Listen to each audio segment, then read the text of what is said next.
Hi, family and friends of St. John's. This is Father Kramer, your rector, coming to you with a special message as we enter the fall and winter months about where we are as a church in the coronavirus pandemic. Earlier today, I sent out a message to the parish with a plan for how we will navigate this time. A three-phase plan that has one phase that is very locked down, a second phase which is some things open, but a lot of still restrictions in place, and then a third phase which is more things open and less restrictions. Each one of those phases based upon the metrics of risk, both in our county and in our region. After we completed that plan, the risk factor for the county did increase to critical. The case level is increasing. The number of people with infections of the COVID-19 disease is increasing. And for that reason, according to this new plan, I've made the decision that we are indeed going back to a phase 1 level of ministry. This makes me sad. I've so enjoyed seeing some of you in church and in person over the past few months, but I think this is the right thing for us to do to keep everyone safe. What this means going forward is that think of the spring months or the early summer months. We're kind of going back there. Our worship will continue. Worship always continues, but it will be streaming now with just a few worship ministers, as few as we can manage in the church.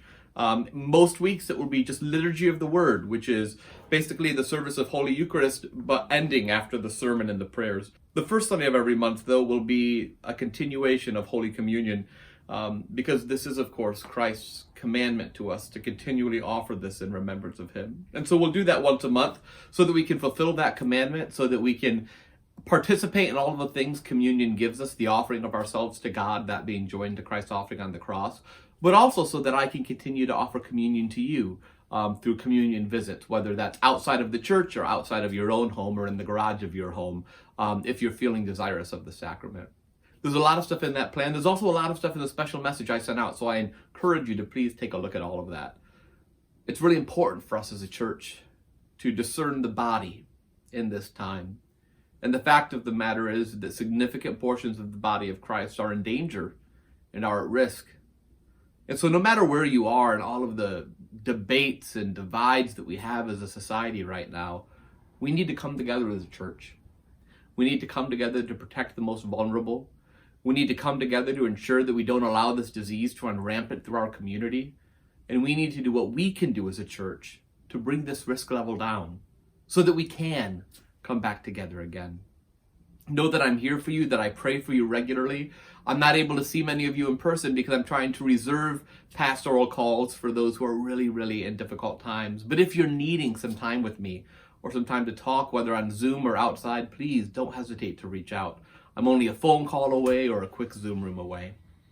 We'll get through this together because that's who we are as St. John's. We will continue to follow Jesus safely, paying attention to what science tells us and the restrictions we need to have to be safe. We'll continue to be inspired by worship in whatever form that worship has to take. And we'll continue to boldly love all people. Thank you for your time. Thank you for being St. John's. Thank you for your continued support of the ministry of this church. Be safe, wear your mask, stay distanced, and we will see each other again.